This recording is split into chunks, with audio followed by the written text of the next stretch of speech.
NextWaveDV presents NAB 2013. Made possible by Kessler Crane, innovative tools for filmmakers. Red Rock Micro, introducing the one-man crew. Zeiss, we make it visible. All right, we stopped by the Canon booth to talk with John about some of your new camera systems. Now, I used to have an XA10. I loved it. Great little camera for anyone that's looking for a portable and professional camera system. Now, you guys have updated it to a brand new, and tell us what some of the new features are. Will do.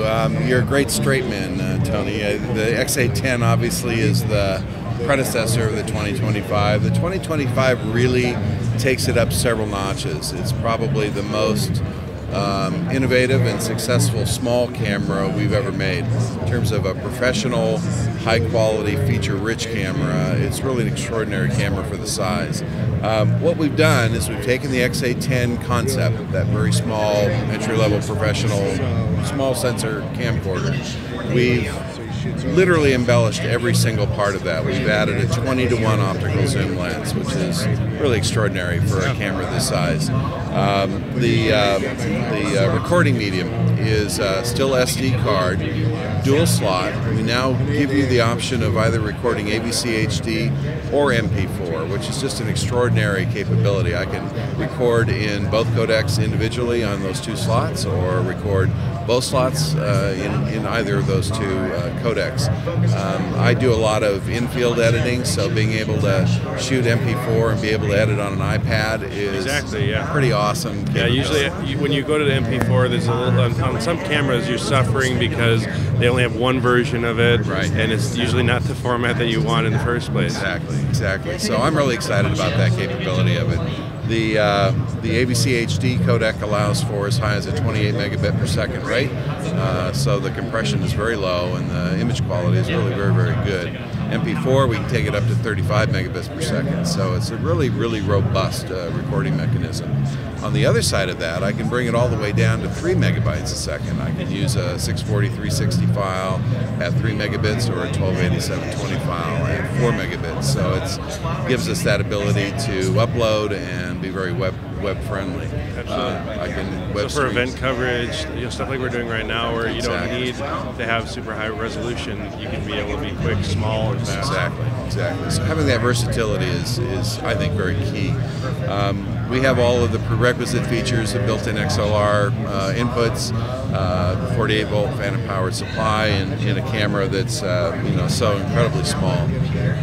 The display screen is our first foray into the world of OLED, and it's just a beautiful display, very, very high resolution, wide color gamut. One of the issues that you may have come up with the XA10, I know I did, I'm not a big fan of touch screens. Oftentimes it's great for setting up, but it's not always the most handy thing when you're trying to shoot. So we gave the camera the ability to either touchscreen control the menu or to toggle control the menu. So we have mechanical and touchscreen options, which to me is like, thank you very much. They listen to us when we tell them what we want. The whole handle display device that you see on top of the camera is removable. The microphones, the stereo microphones of the camera are built directly into the body, so I can pull this handle off and it's still a fully functional camera. The reason why I would add this, of course, is if I wanted external XLR mics. The other reason is I have an IR illuminator in the handle that provides an extraordinary IR recording capability. In fact, it's the deepest throw IR I've ever seen. Compared to the XA10, it's probably twice the reach. So it really, really has stepped that up as well.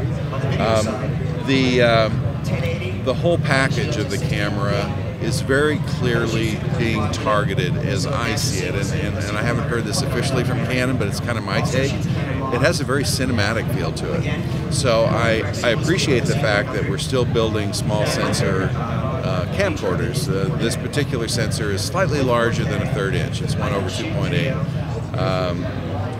But the fact that we're still building this style of camera is heartwarming to me, because there are so many things that you can do with a smaller sensor camera that are very difficult to do with a large sensor camera. I think everybody realizes that once they try to follow focus or try to do any critical focus with a larger sensor camera. It becomes a little problematic. These things are just point and shoot, and they just do a beautiful job.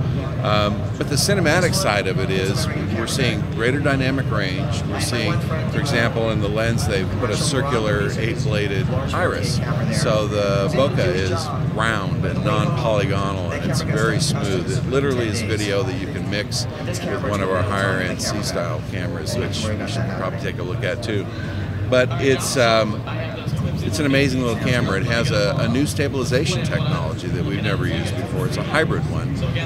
We can engage what's called dynamic image stabilization, and we can add to the built-in optical technology an EIS push.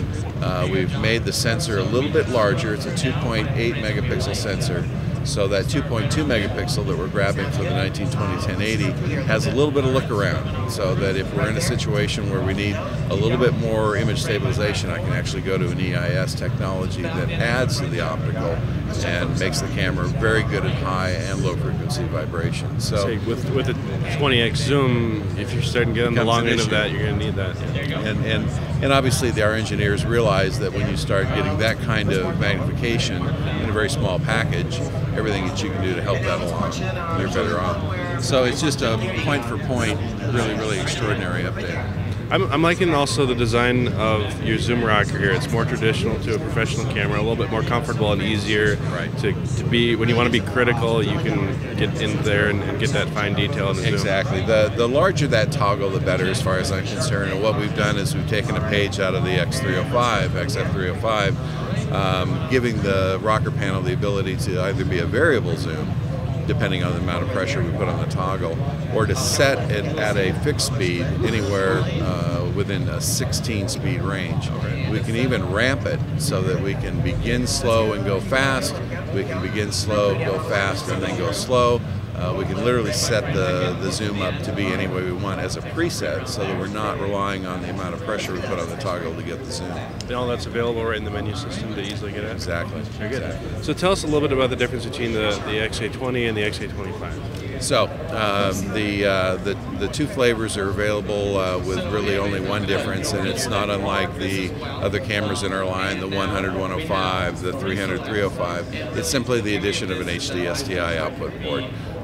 In the XA25, having that standardized HD STI is a critical feature for a lot of applications, broadcast, and whenever you're looking for a clean signal out of the camera, it's obviously the best way to do it. HDMI is still there, of course, but if we want to spend a little bit extra money, it's actually a $500 delta to go from the XA20 to the 25 and add that feature. So does that support anything like gen lock, or is that only? It does not. It's an output only, so there's no input. So it's an output signal only. Okay. And now the HD SDI, what kind of signal or compression is that going to be sending out? It's sending out whatever the captured codec of the sensor has been set at. So we're getting. I haven't seen the white paper on it yet, so I can't tell you what the color space is on that output. This camera is going to come out in June, so we haven't seen all of the details on it yet. But we are getting a clean signal out. So like for 8-bit on the AVC HD, that'd probably be a 422. Right. The MPEG might be different than that. But it's possible. I hate to say, I don't know, to be honest with you. I don't want to give you the wrong information. I haven't seen, again, the tech notes on it yet. My first introduction to the camera was just a few days ago, so my suspicion is it's certainly 422 8-bit on the AVC HD, and I'm not sure on the MP4. Okay. And what are the price points going to be for these two? So the suggested prices on the cameras, the XA20 will be $21.95, and the XA25 will be $26.99. So it's a $500 delta. And that's a great, minimal upgrade price over the XA10, which was $2,000 when it came out. There's a load more features I'm seeing in here that makes it a great professional tool. Some of the things that I kind of wish I had with my XA10, I'm really glad to see in that, and making a great price point for everyone to get into. Right. I feel exactly the same way. I know it's the little things. It's always been for me. When I pick up a camera, I look for kind of a specific feature set, and if there's something missing, it's always kind of, oh gosh, I wish they'd done this. One of the things that was like that for me on the XA10 was the non-adjustable viewfinder. I know it doesn't seem like a big thing, but for me, just being able to pull that out and raise it up and orient it so that I can hold the camera where I want it, those are big things for me. So I really like the way we looked at the XA10, took all of the feedback and the suggestions that people made and really applied them. I can't think of an omission, to be honest with you. It's really a nice package. Well, the thing too is, like, when you go to a smaller size, it isn't necessarily because you want less of a camera or less professional quality. Right. You may need to have a small package for the production needs that you have. Exactly. So by being able to go to this and not sacrifice some of the features that you'd have in a higher end camera, it makes it a really great option. It really does. My biggest concern is how it's going to affect the sales of our medium and even our highest end small sensor cameras. Frankly, it does everything that I need it to do. The dynamic range is certainly better than the previous model. It's pushing the envelope of what I can do with a smaller sensor camera. And in the size and the package, it's pretty hard to beat. One of the things that we've been hearing, whether it be in our C-series cameras or in our standard camcorder line, smaller is better. The smaller the footprint of the camera and the more places I can stick that camera, the better. And it's just great to know that the engineers are listening to that feedback. And a lot of us that are shooting on cameras like the FS series or DSLRs and stuff like that, where you're used to that small body, or even like your C100 and C300, right. If you want to have both a small sensor and a large sensor, you don't want to have to suddenly switch to a giant system when you're optimized for a smaller camera already. Exactly. And for me, it's always been that way. I've always maintained that the best camera in the world is one you have in your hand. I've got more equipment sitting in closets and in editing rooms than I can describe to you, and it's always the smaller, lighter product that I tend to go into the field with, whether I'm doing it on a professional level or even in an amateur sense. It's just convenience is a big factor. We're seeing that in virtually all aspects of our lives now, where we want it to be as convenient, but we don't want it to compromise the performance and the quality, and that's what we're seeing. That's what we're seeing happening. Great, good to hear. One thing I'll note too before we head out, I do like this new lens hood design. Pretty cool, huh? There are many times where I almost lost the lens cap to my XA10 just because it's so tiny and you have to take it off. So by having that right in there, not having to have extra pieces laying around, pretty rad. Really happy. Yeah. It's those little things that they seem like relatively insignificant, but we've all lost. I'm sure I've lost 1,000 lens caps in my life. It's just nice having somebody think about that and build that into the camera. Absolutely. Subscribe to NextWaveDV, where filmmakers get educated.